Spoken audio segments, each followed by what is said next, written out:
আজ শুক্রবার ২৬শে চৈত্র ২০২৬ সালের ১০ই এপ্রিল। মিথুন রাশি, মিথুন লগ্ন, জেমিনাই সাইনের জাতক জাতিকাদের দিনটি কিন্তু মিশ্র প্রকৃতির অতিবাহিত হবে।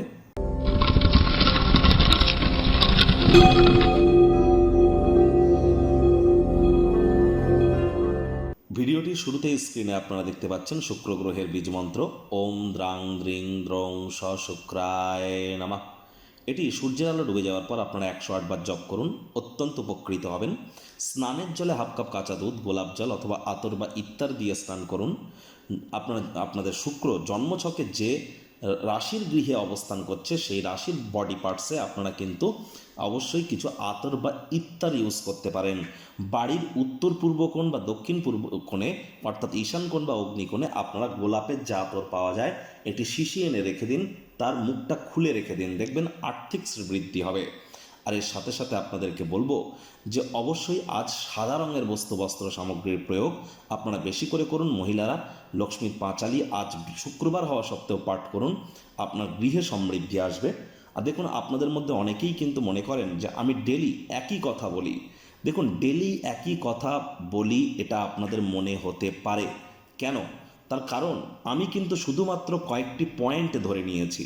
দেখুন, আজ আমি আলোচনা করব আপনাদের স্বাস্থ্য কেমন যাবে, আপনাদের আর্থিক দিকটা কেমন থাকবে, চাকরির জায়গাটা, ব্যবসার জায়গাটা, রাজনীতির জায়গাটা, আপনাদের পারিবারিক জায়গাটা, আপনাদের প্রেমের জায়গাটা, আপনাদের দাম্পত্য জীবন, আপনাদের সন্তান সন্ততি।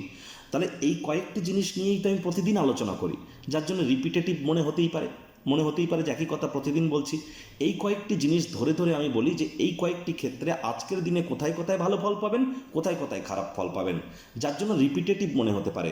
কিন্তু প্রতিদিন শুনবেন, আমি প্রতিদিন আপনাদের একই কথা বলছি না যে আজ আর্থিক পরিস্থিতি ভালো থাকবে, আজ ভালো থাকবে বলছি তো কাল খারাপ থাকবে বলছি, কোনো দিন বলছি মধ্যম প্রকৃতির থাকবে, বিভিন্ন দিন কিন্তু কথা বিভিন্ন ধরনের আমি বলে থাকি।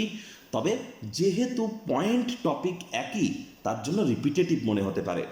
ভাগ্য মিটার আজ আপনাদের বলছে 4/10, ভাগ্য আপনাদের অনুকূলেই থাকবে। স্বাস্থ্য, অর্থ, কর্ম, পরিবার এই কয়েকটি ব্যাপারে আপনাদেরকে একটু সাবধানতা অবলম্বন করেই চলতে হবে।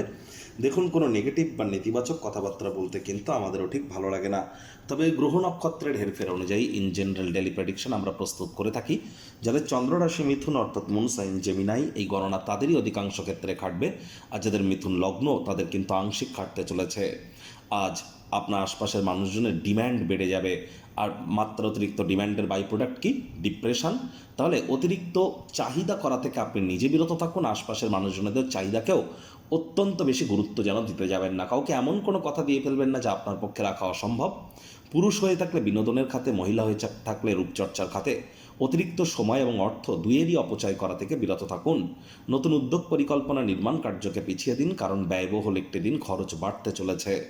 চাকরিজীবীদেরও অফিসে কম কথা বলে কাজ বেশি করতে হবে। অফিসটি কিন্তু প্রেম, বন্ধুত্ব, শত্রুতা বা কোনো সম্পর্ক করবার জায়গা নয়। সম্পর্ক করার ইচ্ছা হলে অফিসের বাইরে গিয়ে করুন, তা না হলে বসের কিন্তু কুনজরে আপনারা পড়ে যেতে পারেন। রাজনীতিবিদ যারা আছেন জনসংযোগ বৃদ্ধি করুন। শর্টকাট বা হার্ডওয়ার্ক না করলে কিন্তু আপনারা খুব বেশি দূর এগোতে পারবেন না। শর্টকাট অবলম্বন করে কোনো লাভ হবে না।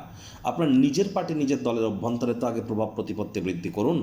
আজ না চাইতেও কোনো জায়গায় ভ্রমণ কিন্তু আপনাদেরকে করতে হতে পারে, যার কারণে মানসিক চাপও একটু বাড়বে। শিক্ষার্থী বিদ্যার্থীরা যে কোনো প্রকার পরীক্ষা প্রতিযোগিতায় সফলতা প্রাপ্তি করবেন উচ্চশিক্ষার জন্য। যারা বিদেশ যাত্রার কথা ভাবছিলেন, ভাগ্যদেবীও আজ আপনাদের পক্ষেই আছেন। সন্তান সন্ততি থেকে থাকলে তারাও তাদের কৃতিত্বের দ্বারা গর্বিত করবে। হাউস ওয়াইফদের জন্যও দিনটি বেশ। প্রেমিক প্রেমিকা, স্বামী স্ত্রী, আজকের দিনটি আপনাদের এক প্রকার রোম্যান্টিক কিন্তু মুডেই আপনারা থাকবেন। সন্ধ্যাবেলার সময় বিশেষ কিছু পরিকল্পনা করুন। শব্দ চয়নের দিকে নজর দিন। হুটহাট করে রেগে যেতে পারেন। রাগ কিন্তু স্বল্প পাগলামির একটি রূপান্তর মাত্র, যার কারণে গৃহের পরিবেশ কিন্তু অশান্ত হতে পারে।